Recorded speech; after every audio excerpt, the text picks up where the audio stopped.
మంచి పుస్తకం చెప్పండి బ్రదర్. యువతలో పుస్తక పఠనంపై పెరుగుతున్న ఆసక్తి. పూర్తి వివరాలకు చదవండి రేపటి సాక్షి హైదరాబాద్ ఎడిషన్. హిట్లర్ గడాఫీలను మించిన నియంత పాలన రాష్ట్రంలో కొనసాగుతోందని మండిపడ్డారు వైఎస్ఆర్సీపీ ఎమ్మెల్సీ వరదు కళ్యాణి. నియంతలంతా కాలగర్భంలో కలిసిపోయారనే వాస్తవాన్ని గ్రహించాలని హెచ్చరించారు.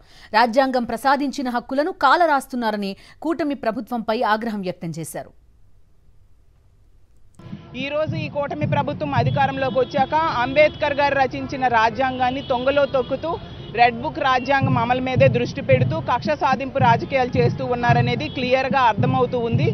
ఎంత ఘోరంగా అంటే ప్రతిపక్షం హోదా అనేది కూడా జగన్మోహన్ రెడ్డి గారికి ఇవ్వకుండా రాజ్యాంగాన్ని అలాగే ప్రజాప్రతినిధుల హక్కుల్ని ఈరోజు ఈ కూటమి ప్రభుత్వం కాలరాస్తూ ఉంది.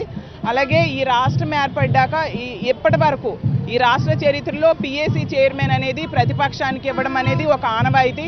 దాన్ని కూడా ఆ సాంప్రదాయాన్ని కూడా ఈరోజు ఈ కూటమి ప్రభుత్వం తొంగలో తొక్కింది. అలాగే లోకాయుక్త చైర్మన్ ఎన్నికల్లో కూడా ప్రతిపక్షం లేకుండా ఒక జీవోను కూడా తీసుకురావడానికి ప్రయత్నించడం అనేది చాలా దారుణం.